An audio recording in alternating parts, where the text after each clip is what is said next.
¿Cuáles son las claves psicológicas que hacen que una persona llegue a convertirse en un deportista de alto rendimiento? ¿Cuáles son los obstáculos y dificultades y sombras y oscuridades a las que tiene que enfrentarse? ¿Qué podemos aprender de estas historias de superación? Hoy, en La Mente de, vamos a adentrarnos en cómo es la mente de un deportista de alto rendimiento de la mano de una psicóloga deportiva. Hola Espe, bienvenida, nuestra psicóloga deportiva del equipo de Mindhunt Academy, con mucha experiencia trabajando con deportistas de diferentes ámbitos y también trabajando con fobias. Cuéntanos un poquito a qué te dedicas. Pues yo soy Esperanza, soy psicóloga deportiva, sanitaria. Utilizo también la realidad virtual como herramienta terapéutica, sobre todo para el tratamiento de fobias, pero también para el manejo de entrenamiento en habilidades como el control de activación, estrategias de control de atención, de manejo de la atención. Y bueno, la realidad virtual lo que hace es acercar un paso la imaginación a la realidad, es como un punto intermedio. Es una herramienta, pero no funciona por sí sola, es algo que se utiliza dentro del paradigma de la psicología. Y bueno, hace ya más de 10 años que llevo trabajando con deportistas, tanto de alto rendimiento como deportistas jóvenes, de base, entrenadores, padres, y divulgando también lo poco que puedo en mi tiempo libre para redes sociales, YouTube y demás. ¿Con qué tipo de deportistas has trabajado más? ¿De qué deportes? Pues el que más es patinaje artístico, porque además yo soy entrenadora nacional de patinaje artístico, yo he hecho patinaje siempre, y claro, es un deporte muy complejo, es un deporte a nivel de reglamento muy difícil, tiene nombres súper complicados y ser capaz de entender el deporte es bastante complicado. Entonces, sobre todo trabajo con patinadores. Luego también trabajo con atletas, sería lo siguiente que más tengo en número, y con futbolistas. Y luego ya pues he tenido deportes más raros como el volteo, que son acrobacias en caballo. Ah, ¿en serio? Es muy chulo, es como una gimnasia rítmica encima de caballos. Ajá. Obediencia deportiva, que es con perros que tienen que hacer unos circuitos y tal. O bueno, pues eso ya, gimnastas también y cosas así. Pero así lo más común, patinaje, atletismo y fútbol. Claro, al contarme que en el patinaje artístico hay una serie de reglamentos muy complejos y estrictos, yo he pensado, claro, es que un psicólogo deportivo no solamente tiene que saber de psicología deportiva, sino que también tiene que saber del deporte en el que está trabajando. Sí, de hecho es una de las primeras cosas que tienes que hacer, que si no conoces el deporte, tienes que verte competiciones, partidos, saber el reglamento mínimo, o sea, por lo menos para que puedas ayudar al deportista, porque si no, pierdes mucho tiempo en sesión en comprender cosas. Por ejemplo, he tenido patinadoras que me decían, claro, es que he ido a psicólogos deportivos presenciales, pero estuve 3 sesiones para explicarle la diferencia entre saltos, piruetas. O sea, y en patinaje es que hay nombres hasta para cambiar de adelante a atrás o de atrás a adelante según apoyas a un dedo del pie u otro. O sea, es que es muy complicado y son cosas muy complejas. Pero se puede trabajar desde muy pequeño. De hecho, muchas veces me dicen padres o madres, ¿y tú crees que con 10 años le vas a sacar partido a la sesión? Y digo, jolín, pues en el caso de los patinadores, si es capaz de memorizar todos los nombres que llevan las secuencias de pasos que se llaman, que son pues cuando tú patinas, ¿no? Cuando ves al patinador desplazarse por la pista, que se cambia de adelante, atrás, hace dibujos, es capaz de memorizar esquemas, de comprender pues eso, toda la complejidad cognitiva que tiene el patinaje. Evidentemente va a poder aprender a identificar pensamientos, respirar, tener rutinas, etcétera. Entonces se puede empezar a aprender esta serie de cosas desde muy pequeñito. Claro, me imagino que si yo fuera una deportista que se está enfrentando a diferentes dificultades y retos en su deporte, que además es algo como que la presión, ¿no?, igual te puede hacer querer ir rápido. Si encima llegas a un psicólogo deportivo y no tiene ni idea de tu deporte, tener que explicarle todo es lo último que te apetece. Claro, y además tienes que intentar derivar, es decir, si yo tengo una compañera que es experta en tenis o otra que es experta en taekwondo, y van a ir mucho más rápido con ese paciente o adaptar más las herramientas, es decir, a tener cosas ya hechas que te faciliten pues el entrenamiento mental en ese deporte concreto, pues la vas a derivar ahí. Porque tú evidentemente puedes trabajar con muchos deportes que ni siquiera conocías. Por ejemplo, yo cuando empecé con obediencia deportiva no tenía ni idea de cómo funcionaba eso. Pero a la mínima que tengas un poco de interés, puedes hacerlo. Pero si puedes derivar a otro profesional que sepa tanto de psicología deportiva como de ese deporte en específico, pues mejor. También te puedes encontrar con la tesitura de que ese profesional de psicología del deporte lo compagine con ser entrenador y haya un poco de pues de competencia de trabajar con deportistas de la misma categoría, que vayan a enfrentarse unos contra otros o ese tipo de cosas. Pero bueno, no suele ser así. Normalmente en el ámbito del deporte todo el mundo va a trabajarse a sí mismo y a dar lo mejor de sí mismo y ya.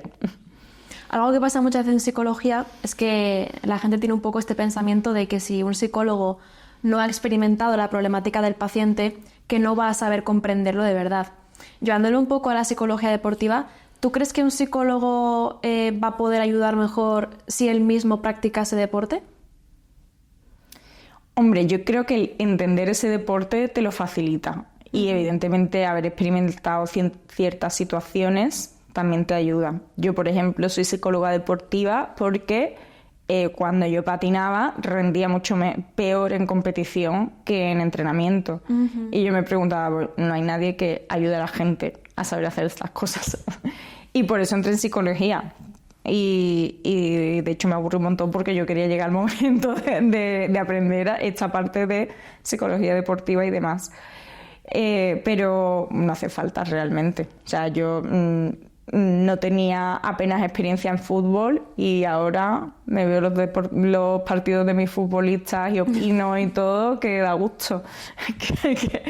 que la gente me ve y me dice, ¿quién te ha dicho quién te ve? Esto también será una parte del trabajo, ¿no? Ver a tu deportista en acción, ¿no? Sí. Yo intento siempre que puedo. Si me pilla cerca la competición o el partido, intentar a cada uno verlos alguna vez. Ojo, eso es un lujo, ¿eh? Es como si yo pudiera ver, no sé, la discusión que ha tenido mi paciente con su pareja, ¿no? Entonces ya llego con información mucho más objetiva, ¿no? Sí. Y bueno, lo que hacemos es en consulta analizarlo mucho en vídeos. Analizamos partidos, analizamos entrenamientos, competiciones. Entonces, claro, sí que lo haces, pero cuando lo vives en directo también, pues es una experiencia muy chula. Por ejemplo, este año he vivido 2 ascensos de fútbol de 2 futbolistas míos y concretamente el del Córdoba, pues fue una experiencia, porque además luego bajé al campo, estaba allí con mi jugador y al final también te conviertes en una figura muy importante para el deportista porque lo estás acompañando en un proceso pues que eres como su entrenador prácticamente. Entonces, luego poder en directo decirle, aquí te ha pasado esto, ¿verdad? Aquí tal, te has hecho daño aquí. Verlo tan cerca, pues es muy chulo porque te acerca mucho también al deportista y la relación terapéutica pues es genial. Tiene que ser un alivio también para ese sentimiento de soledad, ¿no? Que se puede llevar a veces en deportes de competición, sobre todo en aquellos que son solitarios, ¿no?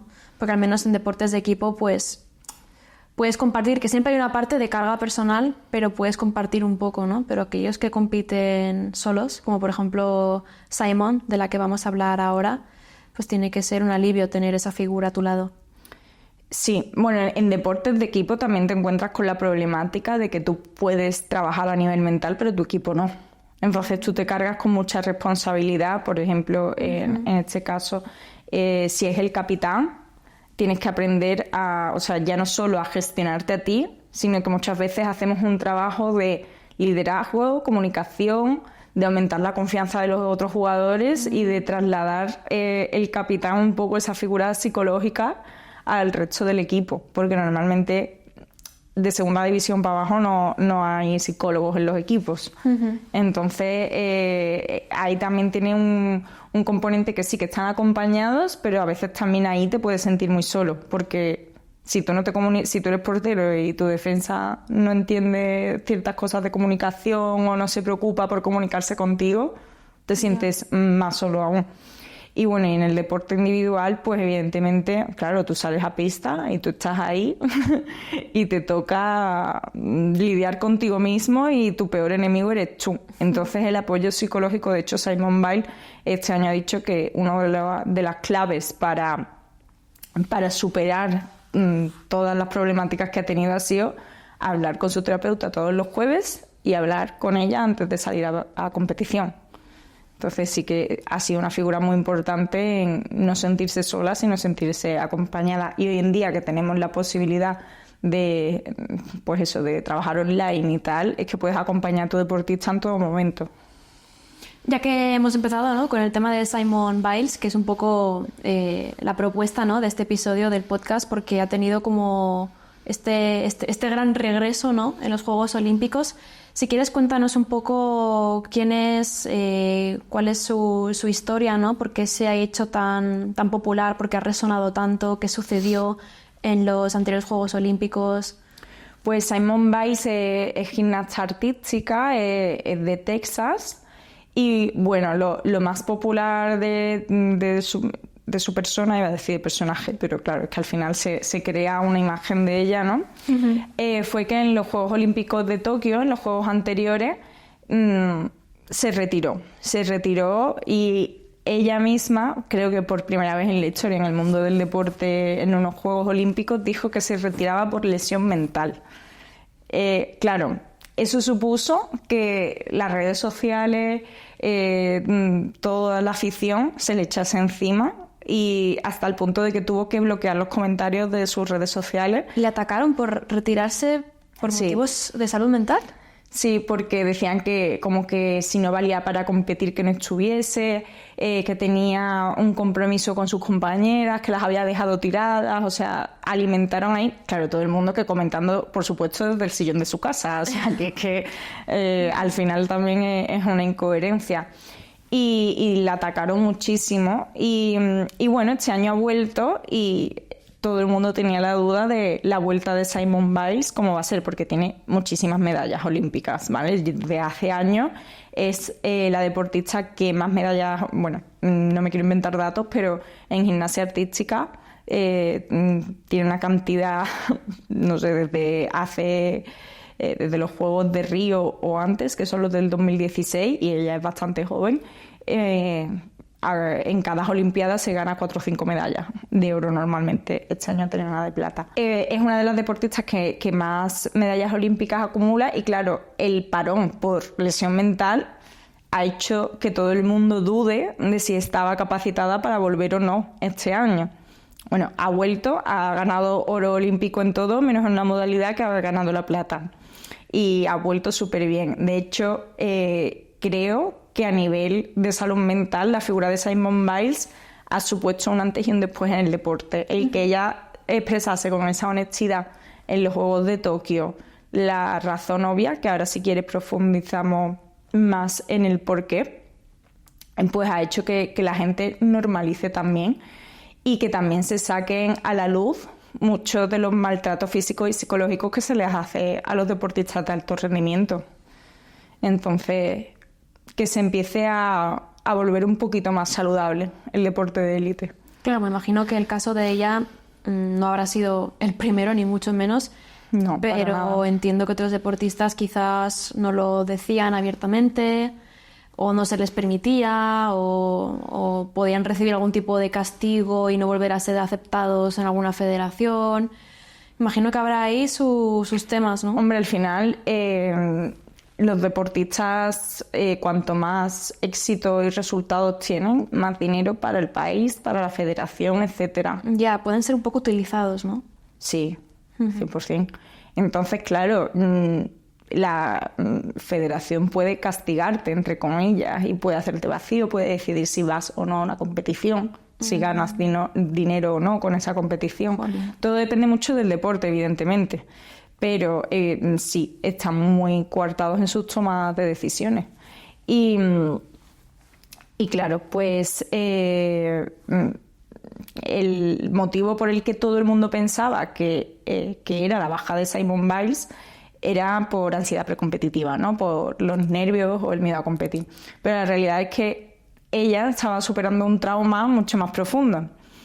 Y claro, se le juntó que estaba... Bueno, te cuento. El médico de la Federación de Gimnasia Artística de Estados Unidos había abusado de la gimnasta durante muchísimos años, entre ellas Simone Biles. Y en este año 2020-2021 empezaron los juicios en contra de este doctor.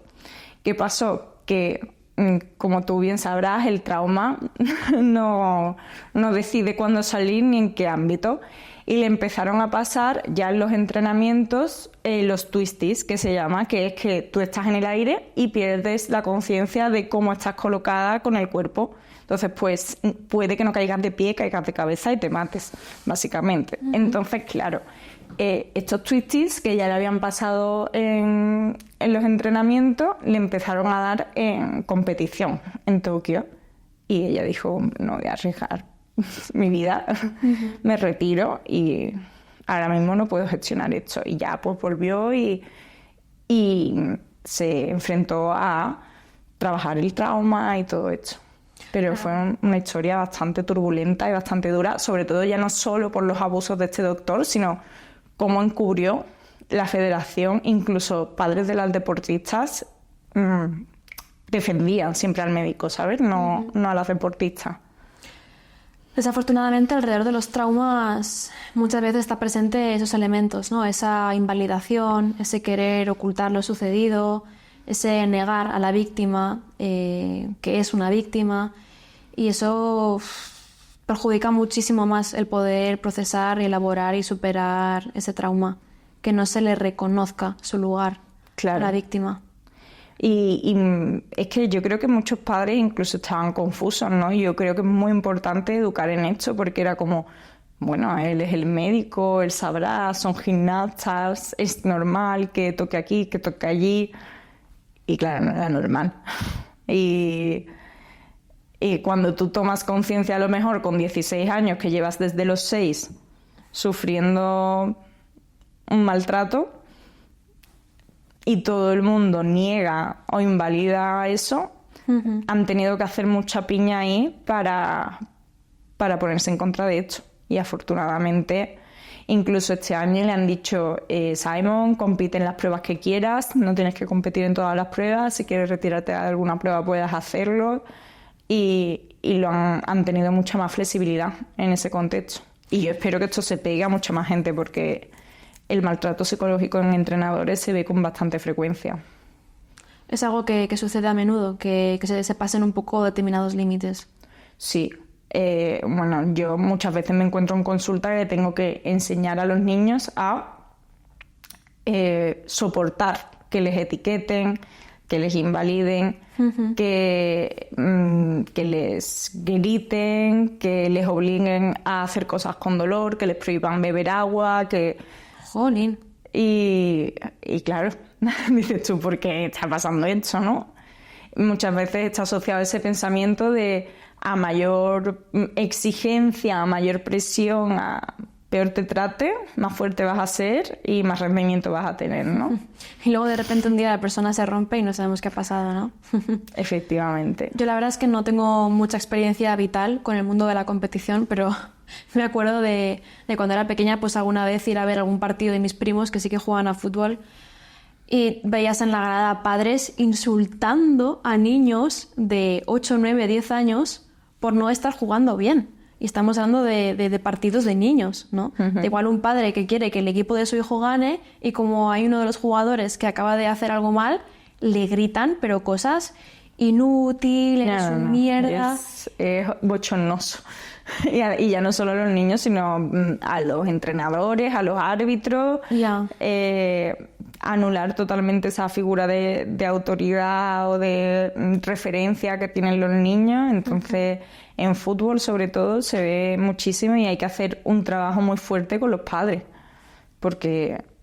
Y bueno, hablando de padres, otro de los aspectos traumáticos de Simone Biles es que sus padres eran drogadictos.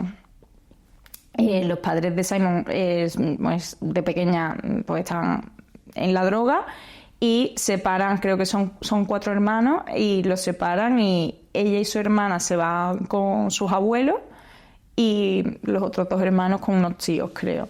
Entonces, afortunadamente, están los abuelos ahí y la acaban criando sus abuelos. Pero que es otra cosita más que añade esto ahí a la mochilita que en algún momento sale. Claro, yo me pregunto qué relación puede tener a veces el venir de una vida muy dura, ¿no? Y enfocarte tanto en la competición, que es algo que prácticamente puede, en muchos casos, absorber por completo tu vida, ¿no? Y a mí me encaja bastante el hecho de una persona que ha sufrido, que se ha podido sentir sola, que a lo mejor se encuentra un poco perdida, encontrar algo en lo que es bueno, en lo que es validada, en lo que siente que progresa, en lo que ve claro un camino, unos objetivos y unas metas, pues es fácil, ¿no? Que esa persona de alguna manera se aferre, ¿no? O se construya a través de mi yo deportivo. Yo ahí veo 2 factores importantes. Uno es que ella tiene un gran talento en eso y lo juntas con que es un deporte muy técnico en el que tienes que estar muy concentrado. ¿Y qué pasa cuando estás concentrado en algo? Que no te dedicas tiempo a pensar en otras cosas. Entonces, claro, en este momento es muy terapéutico porque no piensas en ese momento, en otras cosas. Y cuando tú estás 6 horas al día, pues haciendo eso, perfecto. Pero, claro, pues a largo plazo pues tiene consecuencias, ¿no? Y ¿qué pasó también con Simon? Que ella dice, yo estaba casada con la gimnasia y ahora tengo más cosas en mi vida. En estos 4 años de ciclo olímpico, pues ella ha conocido a su pareja, se ha casado, tienen una relación súper sana, él es deportista también, es jugador de fútbol americano, cosa que creo que también es importante a la hora de elegir pareja, que tenga un estilo de vida muy parecido al tuyo. Es que es muy complicado tener una relación con un competidor de élite si tú no comprendes eso o no lo llevas igual, ¿no? Y si tú no tienes la suficiente confianza en ti mismo como para lidiar con eso, porque al final, pues bueno, siempre alguien puede sentirse amenazado, infravalorado. Y bueno, soportar pues todos los requerimientos que tiene la vida deportiva, viajes, fines de semana inexistentes, todo. Hábitos de vida muy saludables pero estrictos. Y claro, y ella dice que eso ha sido también parte del secreto de su recuperación, el conocer a su pareja, crear su casa, cultivar más las relaciones de amistad fuera del deporte, es decir, no enfocarse única y exclusivamente en el deporte, no tener todos los huevos en la misma cesta, ¿no? Ha trabajado muchísimo en las redes sociales. Bueno, también pasa que en Estados Unidos los deportistas son estrellas de cine, ¿no? Entonces tienen muchos trabajos fuera del ámbito deportivo. Creo que en España no se da tanto. Aquí tú no ves a un gimnasta anunciando una marca de algo en publicidad o a un atleta, es muy complicado, pero allí sí. Entonces se le da mucho valor al trabajo deportivo.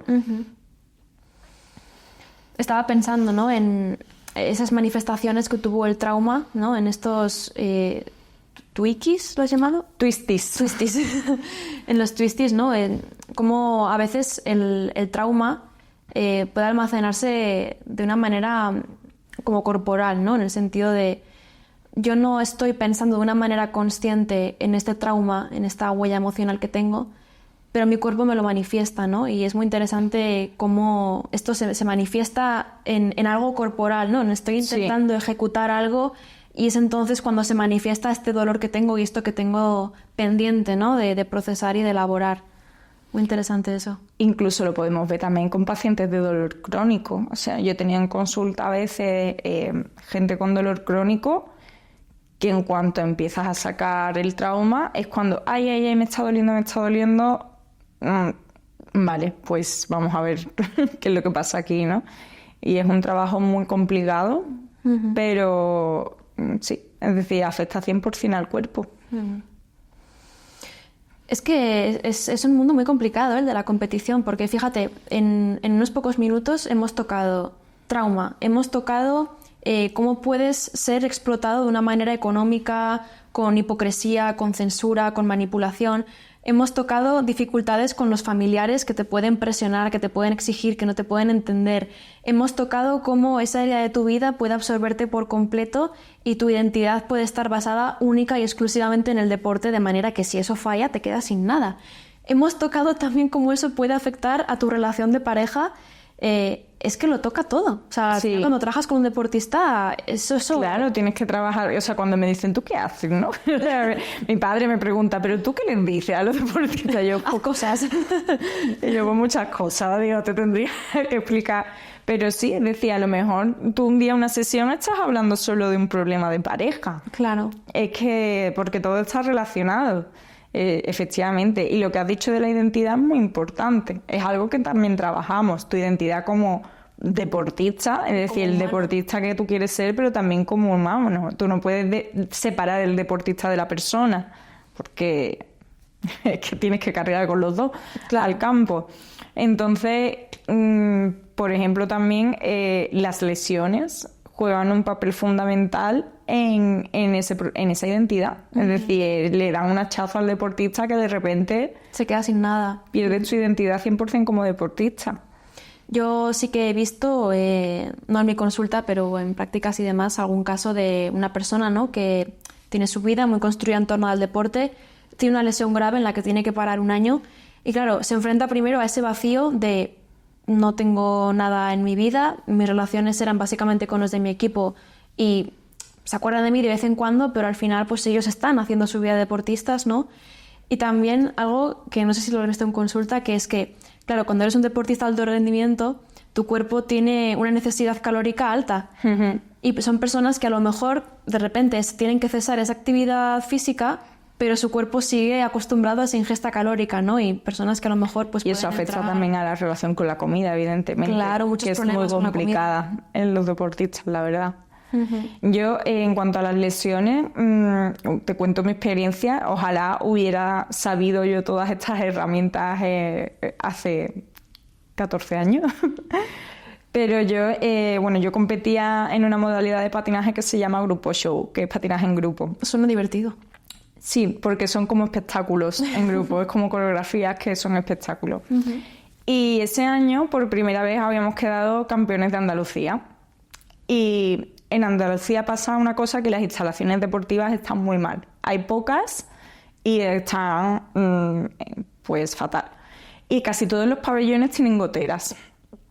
Entonces, ese año pues estábamos buscando pabellones como locos para poder entrenar, porque queríamos ir muy bien al Campeonato de España, que era en Pamplona, por cierto. Y no he pasado más frío en mi vida. Tiene su aquel, sí. En marzo. Y total, que estábamos ahí buscando dónde entrenar como locos y encontramos, o sea, me acuerdo de ir con mi madre en coche por todos los pabellones de todos los pueblos buscando a ver si nos alquilaban uno y tal. De hecho, nos levantábamos a las 8 de la mañana. Todo esto te hablo de un deporte que te cuesta el dinero, que no es ni siquiera... Ya, no te da. No te da y te tienes que pagar todo. Pero bueno, cuando tienes pasión por un deporte, pues lo vuelcas ahí todo. O sea, que no hace falta ser deportista de élite para trabajar como un deportista de élite. Y nos íbamos los domingos a una pista que está al lado del río en Sevilla. Teníamos que irnos con escobas para barrer todos los cristales de los botellones de la gente del día anterior. Había un mendigo que dormía allí al lado siempre, que a mí me hace mucha gracia porque tenía el pelo teñido medio de cada color, me recordaba a Mónica Naranjo en su época. Y bueno, yo no sé cómo el hombre incluso acabó comprándose unos patines y aprendió a patinar de vernos tanto tiempo allí. ¡Qué guay! Bueno, comprándose, o no sé si se los regalarían o los cogería de algún sitio. Y lo utilizaba para aparcar coches mucho más rápido en la calle y ganaba dinero, mucho más dinero, porque iba encontrando huecos de aparcamiento y pues sacándose ahí esos eurillos. Bueno, toda esta historia es porque pensar en la lesión me recuerda un poco a todo ese proceso que pasábamos de venga, pues vamos al río a entrenar a las 8 de la mañana, barremos los cristales, no pasa nada, tal. Y bueno, conseguimos un pabellón que tenía goteras, pero da igual, no pasa nada. Y 5 días antes del Campeonato de España hago un giro sobre el freno encima de una gotera y me rompo el pie. Qué cara de... Sí. Entonces, bueno, o sea, para mí en ese momento la vida se acabó. Me voy a poner a llorar. Ya, a mí también me está falling. Y... Uy. Tío, me he emocionado. Tengo pañuelos ahí si quieres.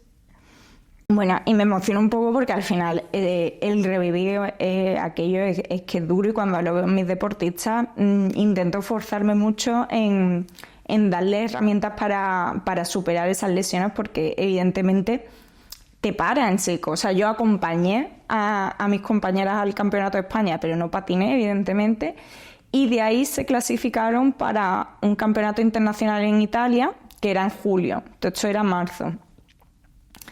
En julio sí que competí, pero con el tobillo súper hinchado. Me había roto el hueso, pero claro, ahí había muchas más cosas. Y durante 2 años yo me lesionaba. Y Siempre en el pie. sí. No estaba arreglado del todo. No, tenía todos los ligamentos que unen el pie a la pierna rotos. Entonces conseguí operarme y bueno, o sea, yo creía que no iba a poder andar nunca más, porque claro, porque estaba fuerte y hacía deporte, si no me hubiera caído ya o algo por la calle, porque el pie estaba suelto, exactamente, lo unían los músculos. Y claro, en ese momento, si yo hubiera tenido esas herramientas de seguir trabajando como deportista, es decir, de tener una rutina en la que tú digas, vale, no puedo patinar, pero puedo trabajar todas estas áreas de mi vida, pues quizá hubiera tenido una recuperación mucho más sana, no con prisas por volver a competir, etcétera, y hubiera asimilado mucho mejor la lesión. Entonces yo lo que hago es intentar que esa identidad de deportista no se pierda en momentos de lesión, porque evidentemente, además es algo que la gente es como normaliza, las lesiones, los deportistas es normal, pero un deportista nunca está preparado para una lesión. Es el duelo más duro que puedes pasar. Claro, vas a entrar ahí sentimientos de culpa, de venga, porque no me recupero ya, Sí. precipitarte. Pasas todas las fases de un duelo. O sea, entras en negación. Vamos, yo recuerdo estar en el hospital con el hueso roto diciéndole al médico, ponme una venda, que tengo en 5 días una competición, y el médico, a ver, que tienes un hueso roto, que no te puedo poner una venda. Y yo, que me da igual. Aunque yo quería patinar, o sea, la negación completamente, tristeza, rabia, llanto, todo. O sea, las fases del duelo las pasas todas. Así que, pero bueno, me ha servido mucho para ilustrar este proceso, tanto en mi libro, en la parte de lesiones, gestión de lesiones, como en mi trabajo con los deportistas. Así que... Y que al final esa experiencia te ha dado una identidad, ¿no? Sí. Si no hubieras atravesado esas diferentes dificultades, ¿no? Que tu rendimiento bajara en competición, la lesión, todas las dificultades, no habrías apreciado la importancia de la figura del psicólogo en el deporte y no estarías donde estás hoy en día. Pues sí, probablemente. Y relacionándolo con lo de Simone Biles, es verdad que en el deporte muchas veces eso, pues se intenta relativizar las lesiones físicas. Vas tirando y quieres rendir, y luego al final pues el daño es mucho mayor. Pero si las lesiones físicas se relativizan, no te cuento las psicológicas, ¿no? O sea, hasta que no se expresan en el cuerpo, no les hacen ni caso. Ya. Eso también sí lo he visto bastante, no en deportistas de élite porque no he trabajado con ellos, ¿no? Pero personas que sí que se refugian mucho en el deporte. Sienten malestar o tristeza o rabia y hacen deporte. Claro, de alguna manera vacía un poco ese vaso, ¿no? Hace un poco de analgésico puntual, pero la emoción o el origen de ella sigue sin estar trabajada y al final, pues bueno, no es casualidad que algunas personas terminen teniendo lesiones cuando hacen deporte. Vamos a ver, porque también tenías otras historias, ¿no? Interesantes de algunos otros deportistas que te gustaría compartir conmigo y con los oyentes. Pues mira, hablando un poco de problemas psicológicos, por así decirlo, relacionados con el deporte y bastante reciente, está la historia de Jesús Navas, que es futbolista sevillano, que ha jugado en la selección en la reciente Eurocopa. Además, es uno de los más veteranos. Jugó el Mundial que ganamos en 2010, la Eurocopa de 2012 que también ganamos. Y este futbolista es de un pueblo de Sevilla es un chico muy humilde y él jugaba en la cantera del Sevilla Fútbol Club. Y cuando jugó por primera vez en el primer equipo de primera división, pues empezó a a experimentar problemas de ansiedad generalizada y fobia a viajar, a volar en avión, etc. Hasta el punto de que no podía jugar los partidos fuera de casa. Entonces, claro, sé que en muchos clubes esto se hubiera solucionado como, pues te pasa esto, no vales para el fútbol, ¿no? No estás preparado para alto rendimiento. Pero ahí tanto su familia como el equipo hicieron un muy buen trabajo psicológico en el sentido de darle flexibilidad y acompañado de psicólogos deportivos, de también psicólogos para trabajar la ansiedad, terapias de fobias y tal. Poco a poco empezó a hacer por aproximación sucesiva el ir a encuentros menos tiempo, empezó a salir tal, y le dieron mucha libertad de jugar los partidos dentro de casa y no los de fuera. Entonces eso permitió que, hasta el punto de que fue cedido al Manchester, ha estado viviendo en Manchester, ya te digo, ha jugado todos los mundiales y todo fuera y sin problema.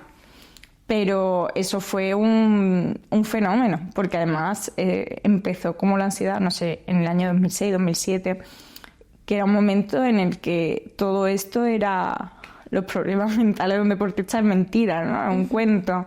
Entonces es una gran historia de superación y cómo es de importante el apoyo de tu equipo y de tu familia en la resolución de conflictos y en la superación de retos. Creo que esa historia, que no la conocía, refleja muy bien cómo el tener acceso a una buena gestión de una dificultad psicológica puede suponer la diferencia en que una persona logre, ¿no? Su propósito en la vida, que se desarrolle, que crezca. Si no hubiera tenido esa acogida, ese apoyo, esa comprensión, esos recursos de recibir ayuda, no sabríamos dónde estaría esa persona, ¿no? Y esto me hace un poco reflexionar sobre el tema de la meritocracia, ¿no? Yo no tengo una postura radical respecto a si existe o no la meritocracia, de si te esfuerzas puedes conseguirlo. Es decir, no soy del pensamiento de que si te esfuerzas lo vas a conseguir sí o sí y de que todo en la vida depende de tu esfuerzo, pero también pienso que sí que puede suceder, ¿no? Pero lo que quiero decir es que gran parte de por qué muchas veces la meritocracia no funciona, y algo que creo que la gente no lo ve, es el tema de la salud mental. Es decir, que una persona tenga mayor ventaja o desventaja respecto a otra no solamente depende de si ha nacido con recursos en un buen lugar, etcétera, sino que también depende de su situación psicológica y de lo que ha vivido en su infancia, en su casa, y de si ha podido acceder a resolver esos problemas psicológicos. Y es algo que yo veo que muchas veces hace bucle, ¿no? Yo tengo problemas graves a nivel psicológico, a nivel de salud mental, que me impiden desarrollarme.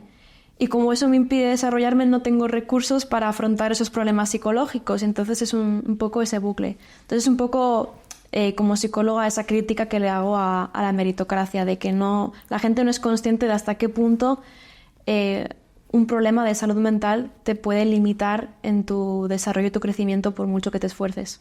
Hombre, y está claro que el esfuerzo es imprescindible, pero que también tienes que tener claro que aun con esfuerzo pueden no salir las cosas, porque haya otros deportistas que tengan otras cualidades diferentes, es que el éxito no está asegurado si tú cumples con ciertas pautas, si no, todo el mundo tendría éxito, ¿no?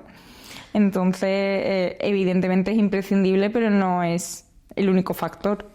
Me imagino que habrá habido muchas personas que tenían muy buenas papeletas, tanto a nivel de atributos como de capacidad de esfuerzo para ser un deportista de élite, pero por haber tenido situaciones complejas a nivel emocional y psicológico no habrán podido hacerlo. Y la verdad, mientras hablabas de que el esfuerzo no siempre te garantiza el éxito, Bueno, yo cuando voy al gimnasio siempre está puesto en la tele pues los Juegos Olímpicos estos días. Y yo a veces veo personas que están ahí haciendo una carrera que van todos rapidísimo, con muchísimas horas de trabajo, sacrificando sus vidas. Y dices, jolín, por un milisegundo uno gana a otro. Y yo digo, es que eso a nivel psicológico tiene que ser tan duro estar... Hombre, y en las carreras de velocidad, que son los 100 metros, los 60 en invierno, es que influye todo. O sea, es que una molestia física te puede estar quitando centésimas, y centésimas es un montón. Sí, una uña que igual no te la has cortado bien, que te está rozando sí, en el zapato. o que has dormido mal, o cualquier cosa. O que te han dicho una frase justo antes de entrar que te ha... Y evidentemente ahí el saber manejar tu cabeza es primordial, porque es que había un velocista, que no me acuerdo cómo se llama, pero le llamaban el perdedor de finales, porque era la mejor marca, en todos los campeonatos tenía siempre la mejor marca en velocidad, y cuando llegaba a las finales de mundiales o Juegos Olímpicos perdía. Nunca ganaba, porque le podía la presión, o no gestionaba bien la concentración, o pueden ser muchísimos factores. Pero sí, es fundamental. Y en cuanto también a lo de la identidad y cómo la red de apoyo y tal es tan importante y no solo el esfuerzo, el otro día veía una película que se llama El Campeón, que está en Netflix, que es sobre un futbolista y toca varios temas, pero uno de ellos era ese tema de centrarte exclusivamente en una cosa, ¿no? Y en el caso de este futbolista te lo pintaban, que yo creo que eso pasará en la realidad muchísimo, como el típico niño que solo vale para el fútbol, ¿no? Un chico con dislexia que se le etiqueta de tonto, no tiene cerebro, hasta que se da cuenta un psicopedagogo de que lo que tienes es dislexia.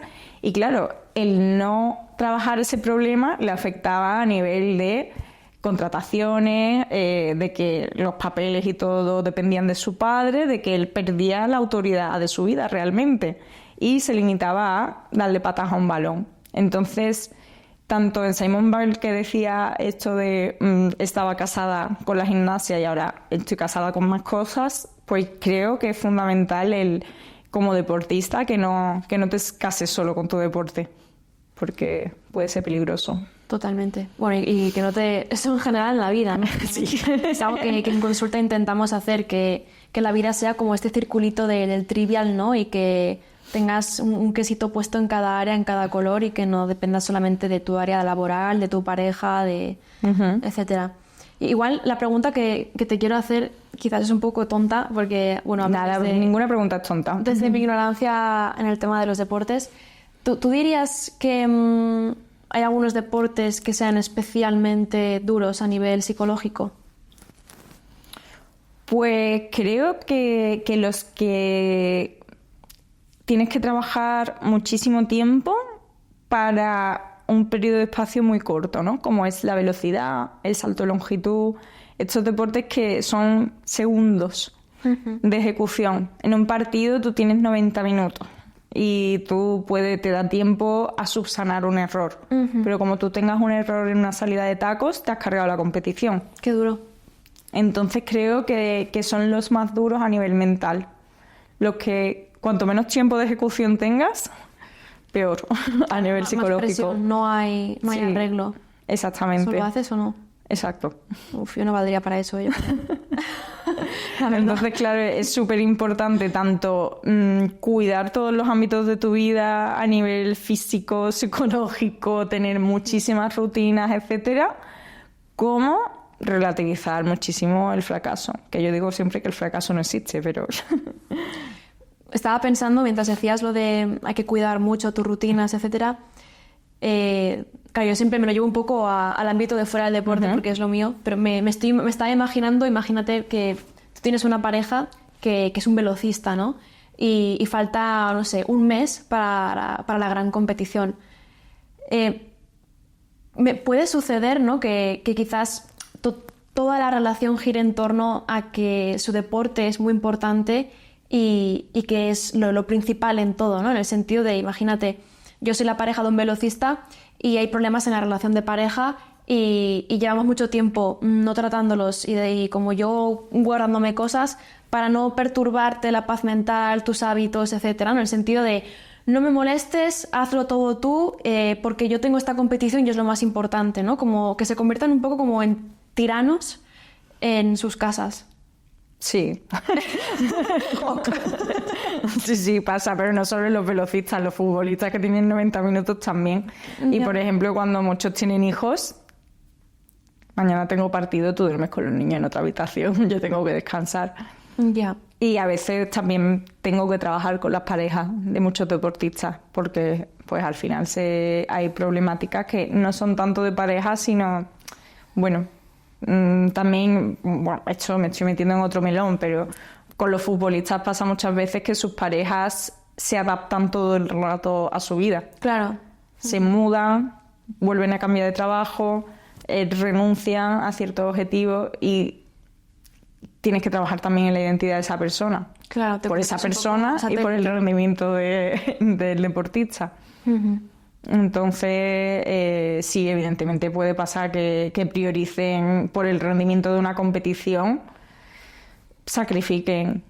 Entonces, claro, a la hora de elegir pareja, pues tienes que estar muy concienciada a la otra persona de que, bueno, hay ciertos momentos que toca asumir o claro, pero ¿dónde está el límite, no? Entre lo que hay que asumir y hombre, cuando si ya tienes una competición todos los días y llevas 6 meses, pues ya creo que también el deportista tiene que ser flexible y también es importante tener un buen vínculo y tener un equilibrio. O sea, tú puedes tener una vida muy saludable, pero si eso pasa a ser estresante, pues de vez en cuando tienes que encontrar el equilibrio en todo. Me imagino que habrá muchos deportistas que precisamente para evitar estos problemas decidan no tener pareja, ¿no? Para centrarse completamente en su deporte. Bueno, a mí me han llegado a contactar representantes de futbolistas para, en plan, primera cosa que me dicen es enseñarles a escoger bien a las parejas y... Así, ¿eh? Y como que estén bien amueblados en ese sentido. Es algo que cuando fichan a un futbolista miran si tienen pareja, si no la tienen. Así, ¿eh? ¿Y qué prefieren, que la tenga o que no? Que la tengan y desde hace mucho tiempo. Algo estable, ¿no? Y que ya sepan... Jolín, qué cosas. Hay mucho salseo, ¿eh? En el mundo de... ¡Guau! Sí, sí. Mucho salseo tienen. Muy entretenido, muy divertido, la verdad. Jolín. Sí, sí, sí. Muy bien. Pues si quieres que terminemos con alguna otra historia interesante que nos quieras compartir de algún deportista de élite, que nos pueda traer otra reflexión. Quizás. Pues mira, creo que es muy interesante también la historia de bueno, más que de las hermanas Williams, de su padre. Hay una película que se llama El método Williams, que te recomiendo y que te va a gustar un montón porque seguro que tú le sacas ahí chicha al personaje del padre. Son 2 tenistas profesionales que creo que ya están retiradas, o sea, son de la época de Arantxa Sánchez Vicario y todo eso. ¿Quién? Arantxa Sánchez Vicario, una tenista española vale. que se hizo muy famosa porque el padre tomó también todas las riendas de su economía. Eso pasa mucho con personas que triunfan de jóvenes, ¿eh? Y se fueron a Andorra, también fue muy polémica por tema de Andorra y todo eso. Uh-huh. Y bueno, total, que pues son de la época de esta mujer que, no sé, jugaba cuando yo era pequeña, o sea que creo que ya son veteranas, vamos. Total, que el padre pues era una familia de una clase media-baja de Estados Unidos, barrio de pues, población negra, etcétera. Y bueno, a los padres les gustaba el tenis y tal, jugaban al tenis, pero sin más. Y nada, pues el padre no quería que ellas vivieran en un barrio donde la violencia, los asesinatos, robo, la delincuencia estaba a la orden del día. Y empezó a ver que por partido los tenistas ganaban como $40,000 por partido. Y dijo, bueno, pues mis hijas van a ser tenistas. De hecho, quería tener más dedos. Un equipo, ¿no? De tenistas. Sí. Ahí también hubo un conflicto con su mujer que se terminaron separando porque si no es por la mujer, pues hubiera tenido 11 tenistas, el padre no 11 hijos. Entonces hizo un plan, pero a nivel, pues un libro. O sea, redactó un libro. Un manual de vida para sus hijas. Un manual de vida. Wow. Y empezó a entrenarlas.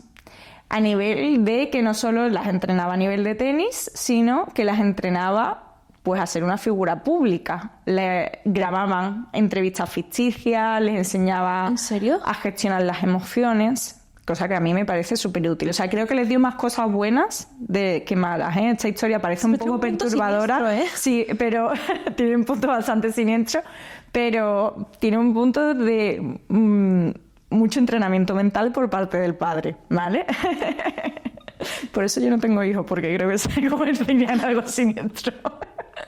Pero es muy interesante porque uno de los factores de protección de sus hijas es que no las dejó competir hasta la categoría junior. Cuando eran pequeñas les iba buscando acuerdos con entrenadores, etcétera, pero buscando que tuvieran formación pagada, buenas condiciones de vida y entrenamiento. Pero la condición era que hasta junior no competían, que no se iban a exponer a la grada, a los insultos de... Pero este hombre se formó antes de... ¿no? Porque sabía cosas. Era un conserje. O sea, es que es impresionante. Era todo un poco autodidacta. Sí. Entonces, claro, cuando ya las niñas salen a la luz, le pones el componente de talento y de formación de las niñas, que es un talento bastante creado, ¿eh? Que no era algo... Bueno, una familia que le gusta el tenis, que juega al tenis, pero podrían no haber llegado a nada.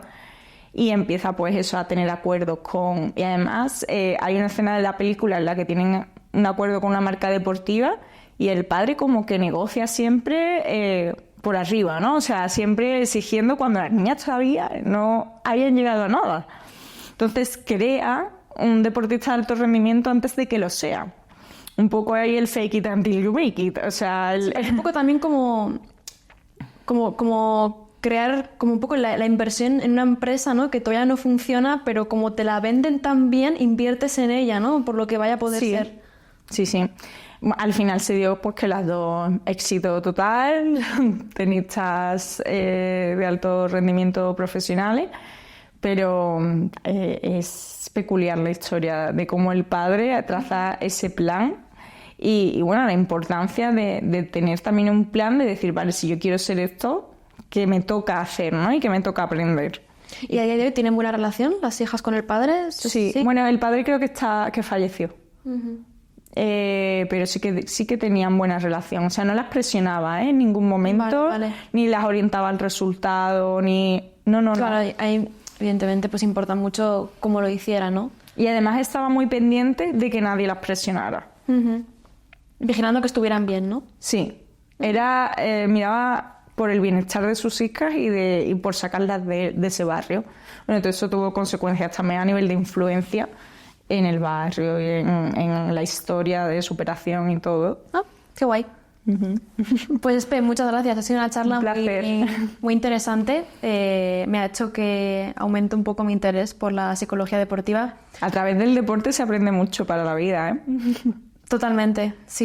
O sea, yo valoro mucho el deporte, pero es verdad que, bueno, como nunca me ha interesado mucho el tema de la competición y demás, pues tampoco me había informado mucho. Pero, bueno, al final lo llevo un poco también a mi campo y veo cómo afecta a las diferentes áreas este elemento tan central y me parece muy, muy interesante.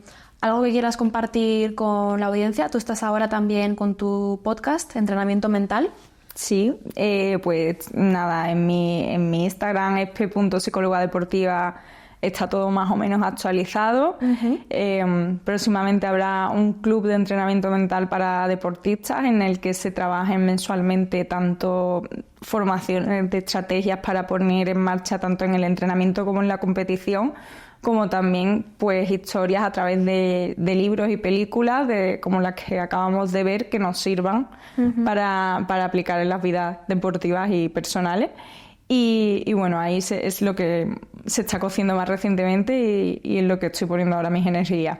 Muy bueno, dejaremos tus redes en la descripción. Y también en nuestra academia tenéis a Espe en la asignatura de autoestima y desarrollo personal, dándonos a tope consejos de cómo mejorar el rendimiento y demás. Muchas gracias, Espe.